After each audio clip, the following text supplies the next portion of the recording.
What's up, 2K crew? It's Turbo and 2K's bringing you our amateur take on everything sports.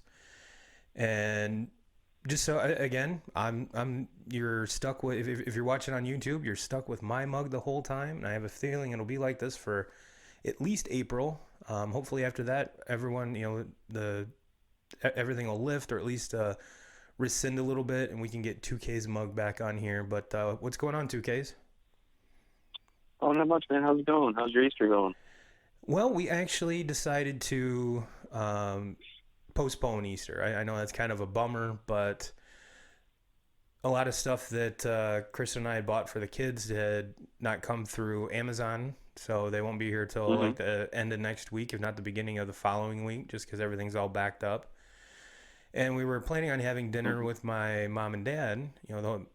My family, my mom and dad, my brother and his family, and my mom asked me, she goes, "Well, do you just want to do like just a stop by and grab like a to go plate?" And I was like, "Hell no."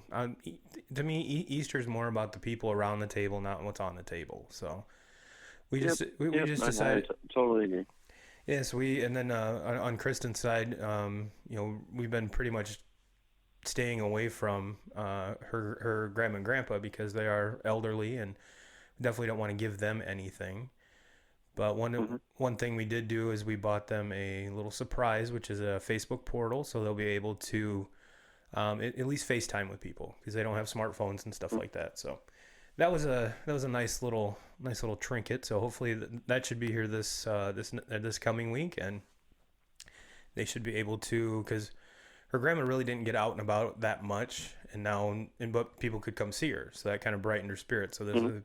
pretty much the easiest way we could think of to kind of replicate that and at least get her some face to face time with people. And so yeah, that's pretty much what I got going on for Easter. What about you?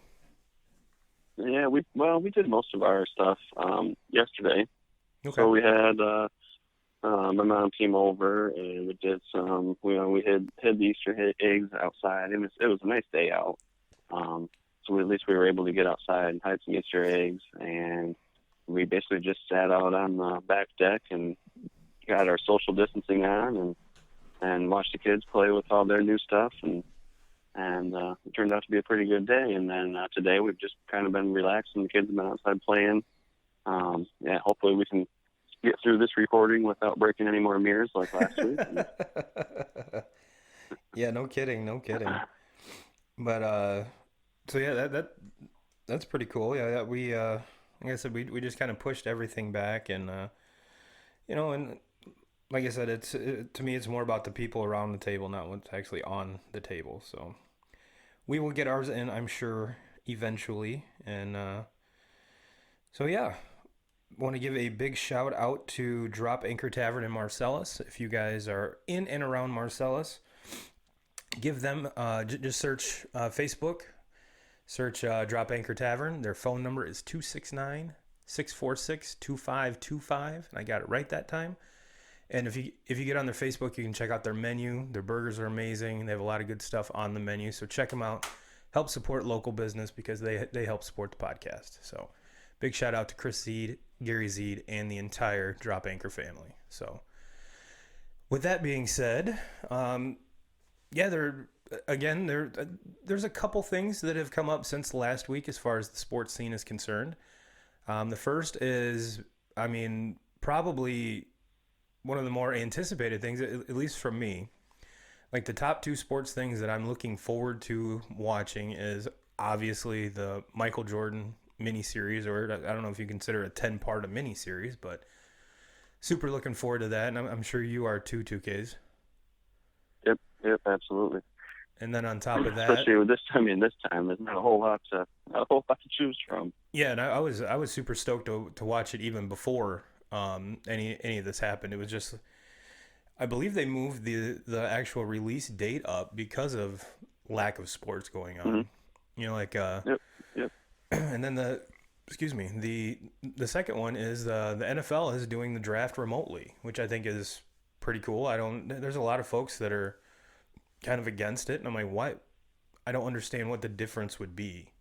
Granted, for the people getting drafted, it kind of sucks because you can't go walk up, give the commish a hug, dap him up and all that stuff. But as far as everything else is concerned, they still make phone calls to and from each other for trades. Mm-hmm. Um, I didn't see if they're going to allow a little bit more time in between draft picks, especially the first and second rounds. But that to me, that would make sense. Just kind of ease everyone's anxiety about getting through and getting these deals made, and pretty much doing what they need to do. But the hot button topic of all of this is Mr. Tua, which Mm-hmm. to me is I can easily see why this is a hot button topic. I You could argue if he didn't get hurt, he would be the number one overall pick. I mean, hands down. Mm-hmm. Mm-hmm. They were always they were saying that there were teams tanking for Tua, and all of a sudden Joe Burrow comes out and lights the world on fire. And I'm not taking this isn't taking anything away from what Burrow did. It's just the preseason hype. Tua wins, rides in and wins a national title, and just the hype around him. I could see why teams are interested in him. He's a extreme talent. But the question that everyone wants to know, and the question I'm going to ask you, 2Ks, is if you were a GM, and would you because you're basically, well, every pick's a gamble. Let's be honest. But would you gamble your first round pick on Tua?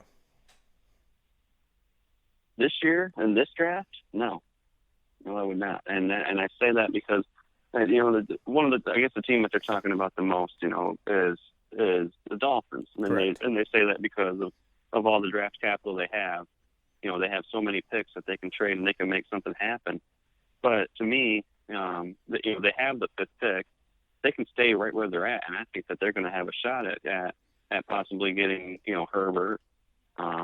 If Herbert was taken before that, they can end up with you have Jordan Love there also that I like a lot. There's so many options. I mean, there's in this draft alone, there's 5 or 6 quarterbacks that are potential first round guys, and with all the question marks around too, there's just so much risk there. I think that there's a chance that 10 years from now, he could be the best quarterback in this draft.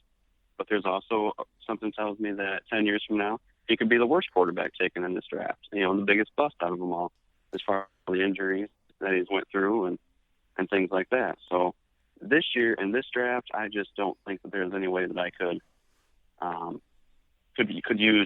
trade away any of my picks, especially being in the Dolphins' shoes. You talk about a team that started playing some really good football last year down the stretch. They have a very, to me, with Flores being the coach there, they have a great coach there, and I don't think that they're very far from being a playoff caliber team, especially with all these draft picks that they have. Right. And that's kind of what every NFL analyst is saying. Well, they're saying that because the Dolphins have 2 first round picks, and I think 4 in the first 2 rounds, I believe 4 or 5, that even if they would be able to, if Tua were to be a bust, they would be able to sustain and not have a big drop off from wasting a first round pick on a player like Tua. But Mm-hmm. I'm going to go the other way. I'm going to go. I would because you kind of mentioned the risk of it. Well, it's you have to weigh the risk and reward, and with Mm-hmm. if you I would not want to be one of the GM that passed on him. Mm-hmm. I would much rather, especially with the Dolphins right now, they do have so many picks and they are so close, and you can Fitzmagic can pull absolute magic out of a hat. How many times he's getting up there in age? Can you really trust what he's got left or what he offers? Or kind of getting back to your point, what would happen if the Dolphins traded down for Mm-hmm. and then got in the 10, 11, 12 area, and then pulled the trigger on like a Herbert, a Love, or someone like that. And speaking of Love, I was watching the Bottom Line on ESPN right before we got on, and they said there was 7 head coaches that had spoke with his college coach. So he's gaining a lot of momentum, and Hmm. it's going to be exciting to see where he goes as well. But Hmm. the thing with Tua with me is it's not the hip; it would be the ankles and the knees. You know, Hmm. he's had the two. I don't think it's microfracture surgery, but the two on both ankles. And for someone that's mobile like that and is going to absorb more hits, and the the hip injury is pretty much a fluke. You know, there's a hand. It's happened a handful of times, and now that the doctors really know how to take care of it, unlike when Bo Jackson did it, it's a lot less. I shouldn't say less. The likelihood of coming out and everything being fine goes up substantially. But the for for any well for any football player, ankles and knees can end a career really easy, or extremely diminish the returns that you're bringing because of the injuries because you can't stay healthy. But I don't know if I could pass him up, especially with the Dolphins, especially because that's where he's been targeted this whole time. And yeah, I don't, because they really haven't had a consistent quarterback or a really good quarterback since Marino. So Hmm. they've hit and missed a lot of times, a lot of times. And I Yeah. would No, I and go ahead.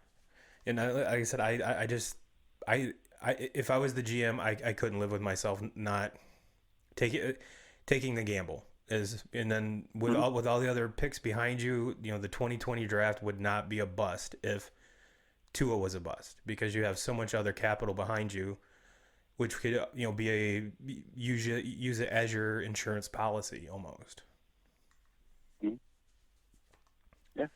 No, and it's tough because yeah, it is. It would be so hard to be able to, as a GM, live with yourself.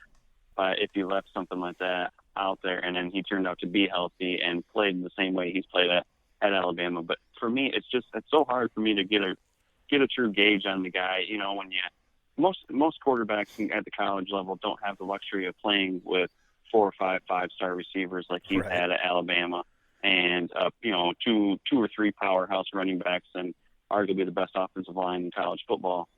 So it's hard to get a true gauge on him with compared to some of these other guys. And then the thing that really scares me about Tua is that he's left-handed, and Yeah. being a left-handed quarterback in the NFL and the way that schemes are, you know, in football nowadays is you don't. I mean, there's a reason why every single quarterback in the NFL is right-handed. I mean, when you start thinking about, I mean, I just think about in my lifetime, the only left-handed quarterback that I really watched that ever had any success is Steve Young. And other than that, it's all it's just that part of it scares me, and it probably scares me just because for what I just said, I've never seen it. I've Yeah. never seen it before. And you have to So kind of restructure your whole offensive line, because yeah. essentially your traditional left tackle would play on the right side to Mhm. protect the backside of a left-handed thrower. Mike Vick is another one, but Mike Vick was a way different well, he's closer to the Tua athlete than the traditional drop back passers that we see now. And Mhm. but yeah, there's not many of them. There's Steve Young, and you look at him, and he was pretty much people beat the shit out of him, and he had too many Mhm. concussions and retired. But did he Yeah. ultimately have success? Yeah, but he had a Hall of Fame team around him. And Yeah. And with as far as Vic having any success, if he would have been a drop back quarterback that would have just threw a pocket passer, like what Tua is going to be, and would have just thrown the ball, he would have never been. Mike. Let's be honest. Mike Vick was what he was because of what he could do with his feet. oh yeah, He was. the the Gatorade commercial, the Michael Vick experience. I mean, that was he was juking, and that's why the NFL started putting the first down line and the line of scrimmage to see how far Vic would go, like drop back and run around and do all kinds of crazy shit before he actually threw the ball or took off, just so people can kind Yeah. of gauge, what he's actually doing. But Hmm. yeah, that Yeah. It's from.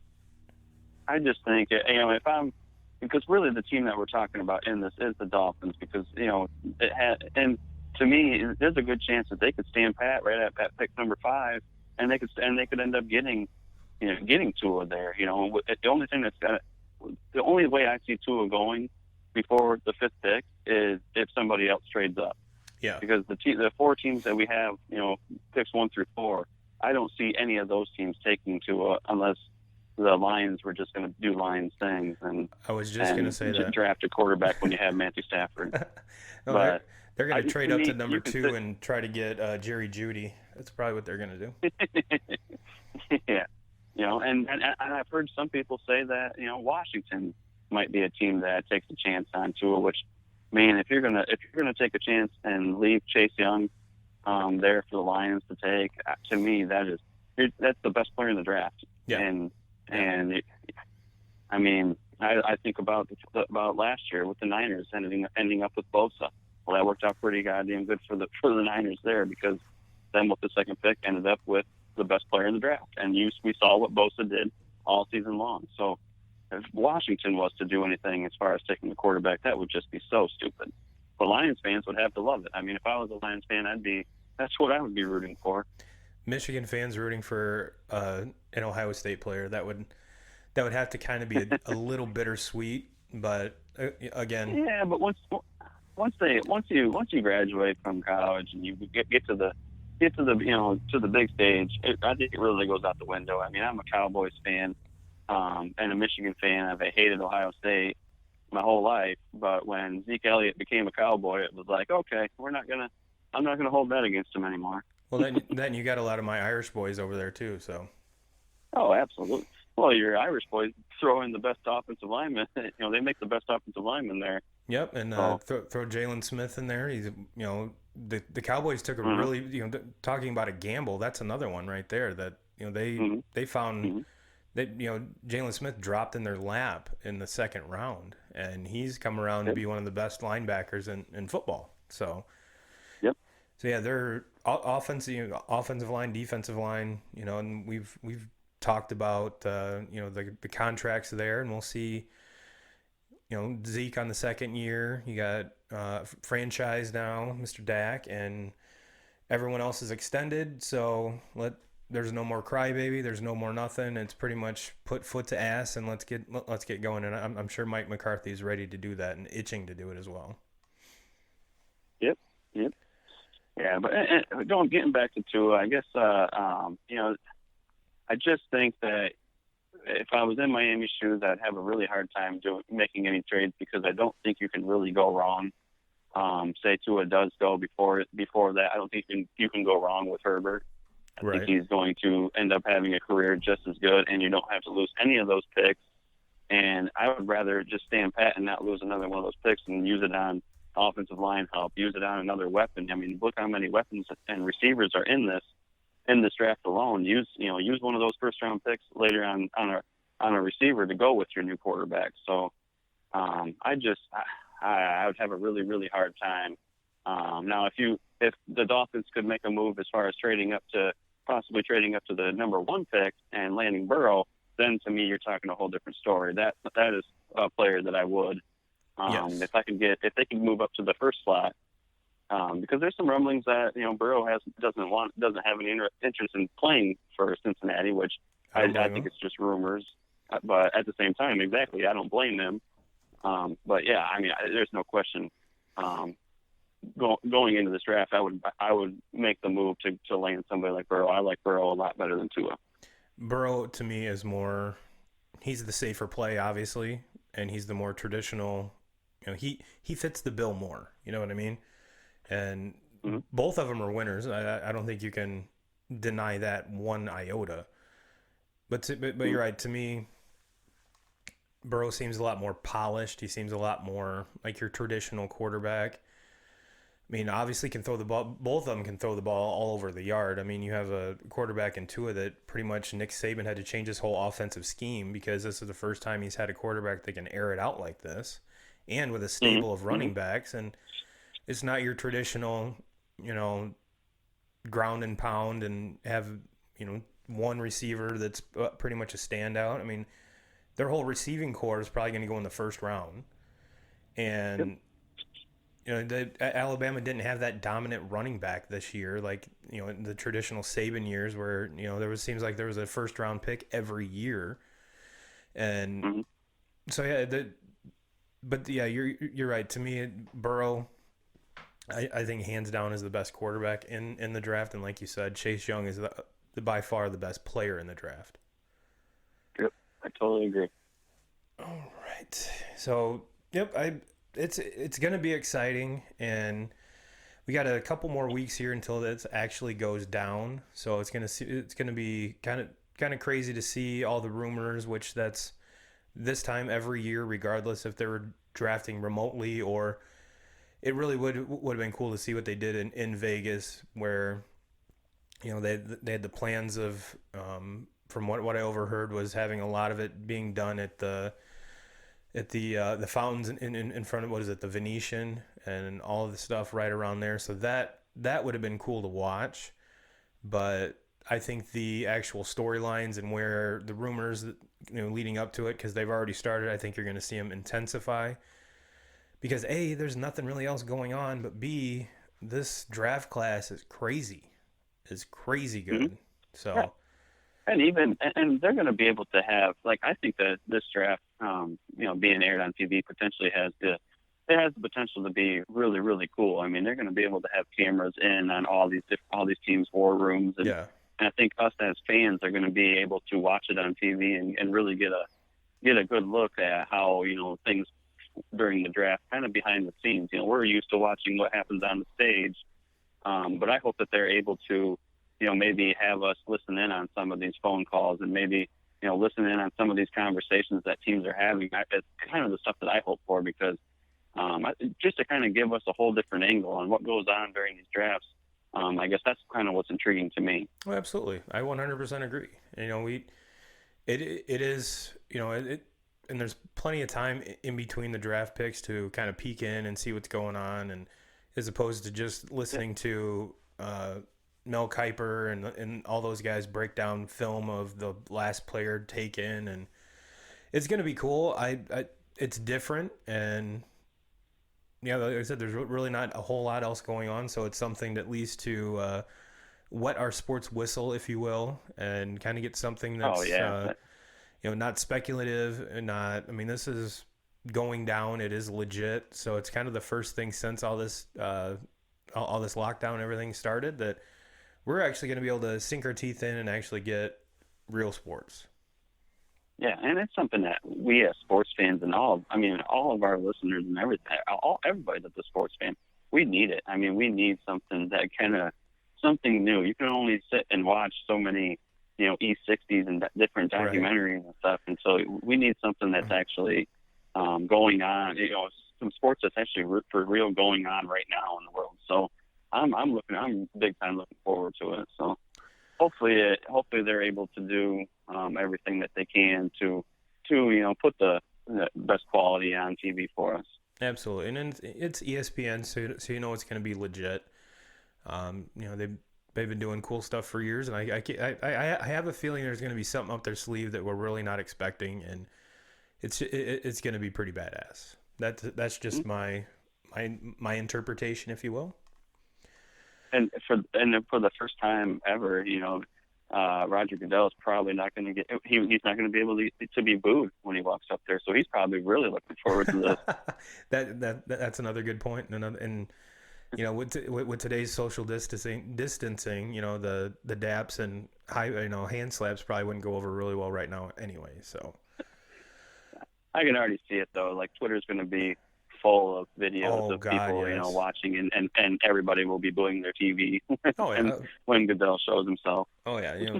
Especially Jets fans because they boo everything. So, well, 2Ks. Again, I want to give a big shout out to Drop Anchor Tavern in Marcellus. So if you're in and around the Marcellus area, give them a call, 269-646-2525. Find them on Facebook to get the menu. Give them an order. Help out a local business because they help out the podcast. And if you guys are watching on YouTube, again, you're just seeing my ugly mug. And if you're finding value in this, hit the like button, hit the subscribe button. hit that bell so you can get notified when all of our videos go up. And on the audio side, wherever you're consuming your audio content, hit the subscribe button, and so you'll get notified when all of our episodes go live on the audio side. So, well, 2Ks, let's jump into some. Both you and I love football, but both of us are more baseball guys, and actually, there's the 2K crew for the most part. I think leans more towards baseball than they do football, which is kind of cool. I didn't think there was as many seam heads as I've been known that we just stumbled upon that word. I didn't know there's as many seam heads out there as you and I, so that's pretty cool. And Major League Baseball came out with an idea to because they're obviously baseball should be in full swing right now. We should be watching the Sunday of the Masters today while we're actually filming this. So baseball has come up with a proposal that actually is pretty legit, I think. And what it is everything is going to be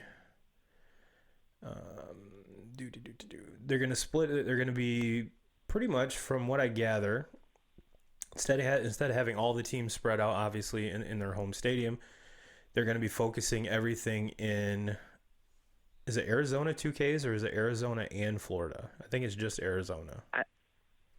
And the first I heard, it was just Arizona, but then the last thing I read, it was they were going to try to split them up both Arizona and Florida. So pretty much wherever you play your spring training ball is where these players and the games are going to be held. The players are going to be sequestered there. Pretty much no one in, no one out. There's going to be obviously no fans right now. So the players, instead of sitting on the bench, will be in the stands so they can be 6 feet apart. All of that good stuff. The only question I have is when it comes to the batter, the catcher, and the umpire. It's kind of hard to stay 6 feet away from that. So I'm kind of curious to see how they remedy that. But they and again, this is just a proposal. This isn't something that's written in stone. But as far as any of the other leagues coming out and trying to be a little bit more proactive, I think this is the most feasible and it makes the most sense. So what they did is they, like I said, they broke it up into the Grapefruit and the Cactus League. And pretty much, like I said, wherever you play your spring training, that's what league you're going to fall into. And then they took the teams and made a North, South, and East division of each one of them. And I'll kind of go over what teams are in what so you can kind of get an idea of the landscape. If you haven't seen this article, I am on cbssports.com. So big shout out to cbssports.com for this article. Let's see if there's a writer here. RJ Anderson. So RJ Anderson, big shout out for the article, and I thank you. But the Grapefruit League North would be the Yankees, Phillies, Blue Jays, Tigers, and Pirates. The South would be the Red Sox, Twins, Braves, Rays, and Orioles. And then the East would be Nationals, Astros, Mets, Cards, Marlins. And one thing I would assume is I would assume that all of these would be played with the DH. It doesn't say anything specifically, but I would just assume that just because it would get everything up and moving a little quicker. And then if we cruise to the Cactus League, they have a Northeast, a West, and a Northwest. The Northeast would be the Cubs, Giants, D-backs, Rockies, A's. The West would be the Dodgers, White Sox, Reds, Indians, Angels. The Northwest would be the Brewers, Padres, Mariners, Rangers, and Royals. And my assumption would be is that they would take the best record out of each one of these in one wild card and get the playoffs started. That'd be 4 teams. And it doesn't really say how many games they're expecting to play, how many, because obviously there's going to be double headers and stuff like that. So, just cruising down here, and they were saying that there's some teams that their division is going to be very advantageous as compared to the regular division, and some it's just going to suck because you're playing in a weaker division, and especially they put it out there with the West because you got the Dodgers, Whites. The Dodgers are the best team in baseball on paper. And you're a White Sox team or a Reds team or an Indians team even that the Indians and the White Sox have a very good shot at a wild card out of the AL Central. If not, I mean, it wouldn't shock me if either one of those did overtake the Twins. Do I think it's possible? Yes. Do I think it's probable? No. But I would much rather go up against the Twins than I would the Dodgers in my division. And pretty much the same thing with the Tigers. I mean, you look at the Tigers, holy crap. I mean, you got the Pirates that suck. The Blue Jays are on the rise. The Phillies made a lot of good moves, and then you got the Yankees.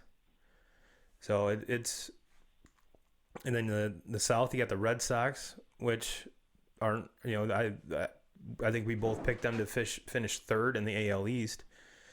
They've got the Twins, Braves, Rays, and Orioles, and I'm pretty sure both of us had the Twins, Braves, and Rays in the playoffs, and obviously the Orioles are the Orioles.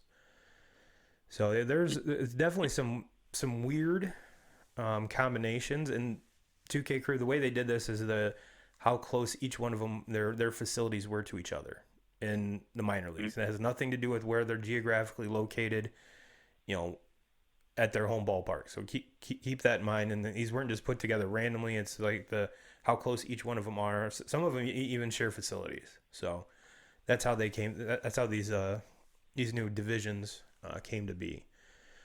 So what are your thoughts initially on that 2Ks?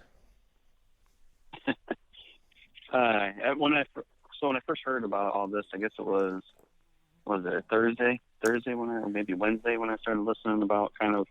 I knew that they were throwing the idea around, but I guess just as the first time I was listening, I was like, look, I want baseball more than the next guy, I mean, it's my favorite sport. I love watching it. I feel empty not having it right now, but with that being said, I want baseball the way that it's supposed to be. I don't want a half-ass version of baseball. I don't want a version of baseball where there's no fans in the stands. I don't want a version where you're changing up all the divisions and basically all these teams are playing different teams or with different rules and what these teams are built to play as. I mean, we got National League teams that are going to be playing with the DH, or we got American League teams that are going to have their pitchers batting. I mean, what's the rules going to be? And there's just so much. It's so complicated there, and that's just for the games themselves. Now I take it a whole other level.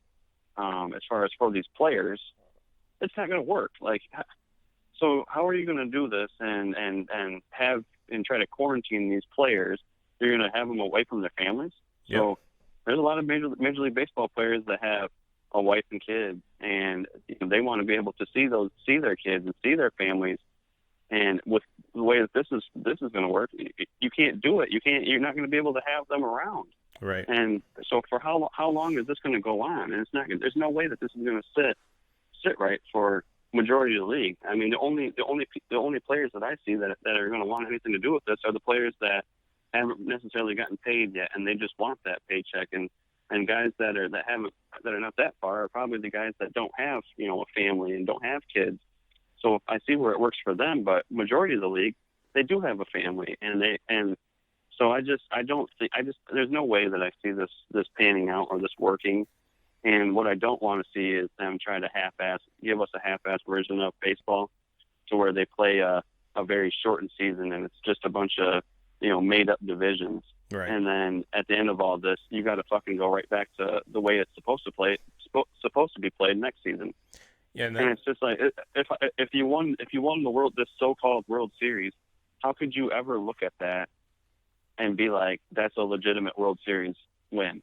There's no way that you could ever. And then at the end of the day, that's what these guys play for. You played to win a World Series. Absolutely. And this is just a half-ass version that's trying to keep us fans happy and give us something to watch. Well, then just put a stamp on it and say that these are exhibition games and these guys can play if they want to. Or they don't have to play. That's the only way I can see it. You can't try to play and pay these guys the amount of money in their contracts and this is what you give. There's no way it works. It's just to me, it's a joke. Well, the major backer, or the major thing to get this off the ground is, if there's no baseball on TV, then the owners aren't getting their TV money. So that's what's pushing Mm-hmm. this. And I agree with you to a certain extent. It would be, to me, it would be more of a exhibition esque type thing. Obviously, they were talking about how more players would be mic'd up, so there's at least something to listen to. And I don't know how the commentators would work. I'm sure maybe one per booth or something like that. So there's a lot of things that need to be tied up. But when you bring up the family part of it, you're very right. These players would be put up in a hotel that's close to the facility, and they would only be allowed to go from the hotel to the ballpark, and that's pretty much it. And yeah, there's you couldn't leave to see your family. You couldn't do the family couldn't come and see you. So, and there's a very mixed reaction from the players that at least from the interviews I saw on ESPN, or I think it was ESPN. There were some of them they're like, we don't care, let's go. And there were some of them they're like, this sucks, I don't want to do it. So, and obviously with everything baseball, it'll have to be passed by the Players Association and everything else before anything gets any real traction. But the thing I like about it is it's creative. It's a very cool. I don't mind the setup. I don't mind the reshuffling. For one season. I'm not going to say a year, but one season. But their intention is not to keep this. Obviously, after this is over, the next season, everything goes back to status quo. But you're right. The team, if they are going with the DH through all of this, the National League teams are already at a disadvantage because they didn't have time to or plan to have that player on their staff. I mean, could you get by without having a quote unquote traditional DH? Absolutely. But when you're planning for it and you already have that player slotted on your roster, like the American League teams do, that to me that's an advantage. That's so I don't know. And then if you take the other approach and have no DH, then you're trying to have the American League pitchers hit, which they've never done, compared to the National League pitchers, which I don't know. There's only a handful of them that actually really can hit. So I don't know how much of a deterrent that would be. But then again, you're having all the pitchers being, chance of injuries and shit, that whole other barrel of monkeys, if you will.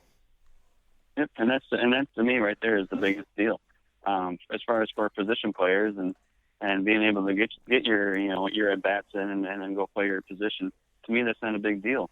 But if you're going to play all these basically exhibition games, and I have 3 or 4 top-notch young pitchers in my system, I'm not wasting these innings. I'm not wasting these pitches on this half-ass season. Like, I don't want guys. To me, this works so far. This is working out perfect for guys like Chris Sale, Noah Syndergaard, the guys that are going and getting their Tommy John surgery, because they're not necessarily not going to miss any games this season. I don't think, because where we're at right now, and I think we are so far from seeing the first pitch of an actual baseball game this season, to where I'm more leaning on the side that there's not going to be a baseball season this year.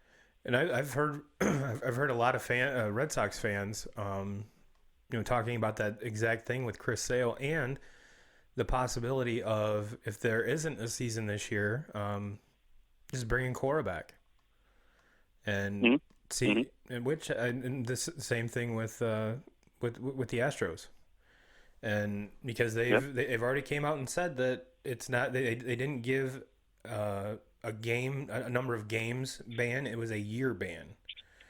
Yeah. So wouldn't that be something to bring everybody back in this, and basically they don't miss anything. And then we're already at the point where every single Houston player that stepped in the batter's box was going to be getting thrown at. Now imagine if all these guys go back into the game, we have to basically skip a whole season and not have baseball because of the COVID-19, and then have baseball start back up and these guys come back up and get a job at Mm-hmm. their, at the same places where they were at, oh It's, man, that shit is going to hit the fan if that happens. at that point, I mean, they pretty much lucked out, and it's no harm, no foul at that point.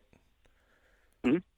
But and of course, through all of this, you would think that the commissioner would come and actually say the findings of the investigation with the Red Sox, considering there's nothing else going on. Unless I missed it, I haven't seen hide nor hair of this report or findings or anything from their investigation. Have you? Hmm. No, I haven't heard anything. So, I haven't heard anything. This space, I mean, it's all this has kind of just surfaced at the right time for a lot of those guys that me as a baseball fan, I wanted to see a lot of these guys get punished. hmm And now the way it's looking, it looks like they're going to just skate right on out of this I, um, I, I, and I, get nothing. I wouldn't quite say that because I guarantee Trevor Bauer, no matter if if there's not baseball for 5 years, and he comes back and Oh, he's going to drill every Astro that was involved in this. I mean that. oh yeah, no, no, no. And I'm more talking about the guys like Cora and Hinch and Lutno. I think those guys are going to get right back into the game and Right. basically not miss a beat. But no, Alex Bregman, Jose Altuve, Carlos Correa, those guys are fucked. I mean, those guys Yeah. are going to get. We could sit out for baseball for, like you just said, 5-6 years and come back, and those three are going to live this one down probably for about the rest of their career. Yeah, that's something that's going to be hanging over their head for like I said, their whole career, and even the after their career, if they get any of them get into anything post baseball. I mean, that's something that's going to be with them for the rest of their lives. Kind of like Oh, absolutely. I mean, look at what A-Rod's had to live through. I mean, through everything, and I mean, even the same thing can be said for Bonds. I mean, we're talking about probably the best fucking baseball player of all time, and he's still not in the Hall of Fame. Yep. And so, yeah, people are going to hold a grudge against those, especially those three, Oh yeah. for the rest of their career. And when it comes right down to it, like I know that we're talking very, very young into their careers, but we're talking about Jose Altuve. I mean, when it was all said and done, before all this, probably a Hall of Famer. Yeah. The same thing could be said for Alex Bregman. I mean, I know very, very young, and we haven't seen a whole lot of it, but there's nothing that I have seen out of his entire career where I've been like, yeah, he's going to just start to fall off the radar. Like, no, that guy is going to be around, and he's going to be in the MVP discussion every single season for the rest of his career. I mean, that's how good of a player he is. And I guess that's probably what pisses me off the most about it is like those guys were so good that they didn't have to cheat to be Yep. some of the best players in the game. Yeah, and the same can be said with Bonds. If he would have never taken steroids, he'd have been a first ballot Hall of Famer. Might have been Absolutely. he might have been the first unanimous pick. You never know. But Absolutely. he, he And decided to same take thing his. could be said for A-Rod. Oh yeah, oh yeah, absolutely, and 100%. And it's the choices they made, the chances they took, and same with the Astros players. And then I totally agree with Yep. you that even going with Carlos Correa, if that kid could put together like 4 or 5 seasons of not getting hurt, and he's gonna he'll be a top 2 or 3 shortstop in the league. And Yep. Yep. so yeah, you would expect. Like if it came out and said that Josh Reddick was one of the players doing this, and he was like the major one, that wouldn't shock me. Josh Reddick is not going to be a Hall of Famer. To me, he's a serviceable, above average MLB player. Mhm. But you hit the nail right on the head. When you're talking about Bregman and Altuve, who there was so many people that were, idolizing Altuve just because he, kind of like the Dustin Pedroia, same size, same intensity, same leadership. Oddly enough, played the same position. So Altuve kind of took that little man role and ran with it right when it was towards Pedroia's. No one knows if it's the end of his career or what's going on with him, but I'm a huge Pedroia fan for those reasons. He was the little guy. He won the Rookie of the Year. He won the MVP. Now he has 2 rings, and it's very similar to what Altuve's accomplished already, and Altuve's doing it at a quicker pace. And for all this to come out, and then it just, for all those people that were rooting for the quote unquote and legitimate little guy, totally fucked. Totally fucked. Because when you can't really say that, well, he wasn't doing it this year, but he did it this year, but not he only did it half this year. No, it's a cloud over everything and anything in his career, anything even going forward. I think he's still fucked because there's always going to be that what if. What if he, or not what if, but maybe. Is he, did they find a different way? Did they just say, you know what, enough's enough? And that, to me, that's gonna, those guys are tarnished for the, like we already talked about, for the rest of their career and even probably the rest of their lives, because there were a lot of people that look up, especially Altuve. So Yeah. Oh, absolutely. They will always have that shadow over them. Mm-hmm. And I mean, who's to say that they're ever going to get another shot at a World Series again? I mean, they're still a legit team, but if they don't ever get another shot at another World Series, their World Series championship that they do have is not to most baseball fans. Well, I'll just go on and say to every single baseball fan except for the ones that are in Houston, right. It won't be a World Series. Yeah, the only people that legitimately agree that Houston Astros are the 2017 World Series champions are Houston fans. Mm-hmm. So that's it. Yeah, and it's something that I wish obviously never would have happened, because everyone wants as level of a playing field as possible. I don't care what sport you're in, what competition you're in. That's the reason the rules are in place, is so they can provide the most truest form of competition. And obviously this was obviously against the rules, and no matter what anyone said, yes, it had direct impact on the game.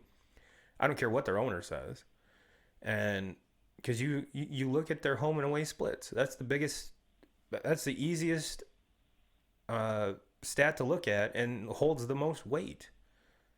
Mm-hmm. You look in the playoffs, it was the same damn way. So don't tell me it didn't have a direct impact, because it did. And we've both you and I have stood on our soapboxes and tried. I even tweeted at Justin Verlander. I didn't expect a response, but that pitching staff is they're just as guilty because they knew about it. Did they benefit from it? Are their stats padded with it? Absolutely. You can't tell me that their win-loss records are not better for having these guys doing what they were doing. And there's absolutely you couldn't give me any amount of money to believe that they had no idea this was going on, because obviously the whistleblower was a pitcher. So you can't tell me that the pitchers, Justin Verlander, Garrett Cole, all those guys had no idea any of this was going on. And if they try to tell me that, I'm going to call them a liar to their face. Yeah. My next question that stems off of this stems off this Houston situation is, does this affect Carlos Beltran getting into the Hall of Fame? It's a very good question. And I would, as finicky as the I have a fly friend that's flying around now. As finicky as the voters are, I would say it, yes, directly does impact it. And I think that it will take he'll have to wait probably almost the whole, in my opinion, what is it, 10 or 15 years you can be on the ballot before you're removed. Mm-hmm. And if he does, it'll be towards the end of that. Like I said, if. Yeah. But I have a feeling in my opinion, I don't think he gets in now. No. I think that this will be held over him for, I mean, to me, this whole conversation about the Baseball Hall of Fame is another one for another day. I mean, right. You've heard me talk so many times about it because I think it's the Hall is really, really good and not the Hall of Fame. Mm-hmm. But to me, he was a kind of on my list. He's because of the way the Hall of Fame is and all the players that are in it, for what he did in his career, I would probably consider him, probably a Hall of Famer. But because of this, there's no way that he gets in. I mean, you're still holding out on guys like Barry Bonds. Yeah, Guys like Roger Clemens. Clemens, you know, Yep. Alex Rodriguez is probably is never going to get in. And to me, if those three names are not in there, there's no damn way that Carlos Beltran will ever slide in. The only way that A-Rod would ever make it in is the voters kind of give him a little leeway because of the transformation, transition, whatever you want to call it, into the booth, and Mm-hmm. how, which I don't mind him in the booth. And he's become more of the likable character, where Bonds and Clemens are still seen as like public enemies number one, even though all Mm-hmm. three of them did damn near the same thing. And there's a lot of Mm-hmm. people that are saying that what the Astros did is worse than steroids. So if that's the case, Absolutely. all of these guys I would are gonna be held out as well. absolutely. I mean, and going back to what you just said, yeah, I think what Houston has done is way worse, way worse. You know, first of all, I would much rather know what pitch is coming than to just be really, really strong. You still have Mm-hmm. to know. You still have to figure out what pitch is coming and center that ball up. And I don't give a shit how strong you are. Yep. If you can't center a baseball up, it's not going to go. Right. And Exactly. you know, and then just to kind of to go off of that, you know, you're gonna. So the whole steroid era is what brought baseball back. That's what put fans back in the stands. That's what fans want to see still today. Mm-hmm. You know, why do you think they're messing around with the baseball every single year? Yep. It's because they're trying to figure out ways to see a lot more home runs, because that's what fans want to see. Yep. And just to kind of go off of, you know, to kind of end it, put a bow on all this with Barry Bonds, and why I think that, you know, he's the best baseball player that's ever played the game in the history, is how many pitchers was he facing in his career that were also on the juice? Yep. And he was able to, and then on top of that, how many intentional walks? How many times was he being walked in a season? And basically, he was maybe going into a game and getting one pitch to hit, and he was hitting a home run off that one pitch.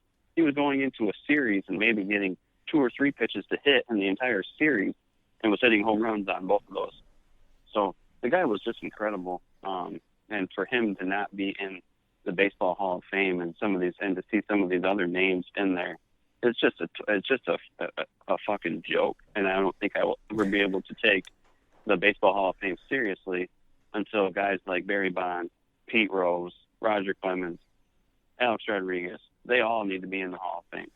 Especially Pete Rose. I mean, for one, the man served his time, if you want to consider it that way. And you know, we've talked I'm sure at least on 4 or 5 episodes about Pete Rose and him getting in the Hall. And I don't know if there's a baseball fan alive that says no, he shouldn't be in, because he should. He has a record that I don't think will ever be touched.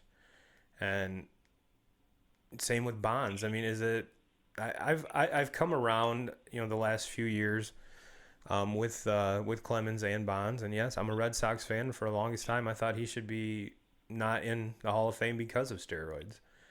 But the more I get along, I get a different perspective, and they do deserve it. They do deserve to be in. They're a major part of baseball's history, and that's what the Hall of Fame is a museum to celebrate the best players to ever play the game. And you can't have the guy who has the most hits in the history of baseball, and you can't have the guy with the most home runs in the history of baseball not in that building.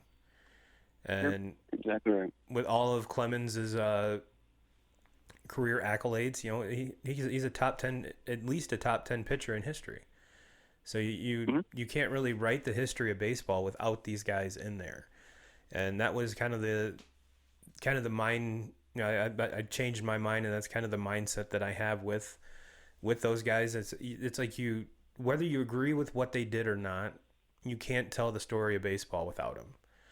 And if you can't tell the story of baseball without them, there's a major problem, because for baseball to live and breathe, it needs its history behind it. That's why there's, just like you mentioned, you didn't want, you don't want a shortened season. You want a regular fan interactive season of baseball because that's what we grew up with. That's the history of baseball. And yeah, the numbers are the same way. They're obviously, if this proposal goes through and they start doing it, you obviously have to take into account, the players' numbers are going to be different than any other year, and how is that going to rank? And what are we even going to count them? And what if you got a guy that's had 30 home runs the past 10 years and only hits 22 in this setup? Does that count for his streak or anything like that? So I think baseball, more than any other sport, the history is what, and the nostalgia and just the memories are greater than any other sport. So if you can't tell the history, if you can't tell the history of baseball without those guys, the guys need to be in, hands down. Yep. Yep. Hands down. Well, 2Ks, we're almost at that hour mark. Is there anything we missed? Any loose end we want to tie up? Any final thoughts?